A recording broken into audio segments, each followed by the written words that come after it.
জয় শ্রীরাম।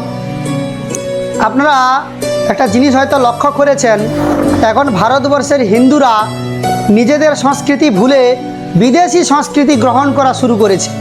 দেখবেন আমাদের ছোটোবেলায় আমরা যখন জন্মদিন পালন করতাম, কি করতাম না, আমাদের বাড়ির সামনে দেখবেন তুলসী মঞ্চ আছে, আর সেই তুলসী মঞ্চে গিয়ে মায়েরা পায়েস তৈরি করতো, সুজির পায়েস, আর পায়েস তৈরি করে ধান আর দুর্পা হাতে নিয়ে আর ছেলেদেরকে আশীর্বাদ করে জন্মদিন পালন করতো। আর গলায় হচ্ছে তুলসী কাঠির মালা দিয়ে ঘুমসি পরিয়ে আর জন্মদিন পালন করতো।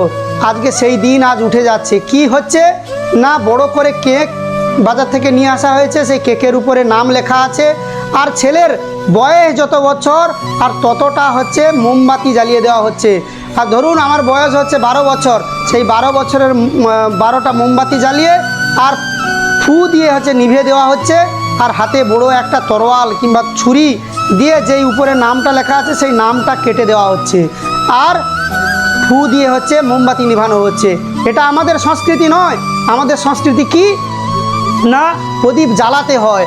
আর পাশ্চাত্য সংস্কৃতি এই আগুন হচ্ছে কি বলা যায় ওটাকে, মোমবাতি, সেই মোমবাতিতে ফু দিয়ে নিভে দেওয়া হচ্ছে। এই সংস্কৃতি পাশ্চাত্য সংস্কৃতি, এটা ভারতবর্ষে আসছে। এটাকে আমাদেরকে সম্পূর্ণ ভুলে যেতে হবে। আমাদের সংস্কৃতি পরম্পরা শুরু করতে হবে। জয় শ্রীরাম। ভারত মাতা কি জয়।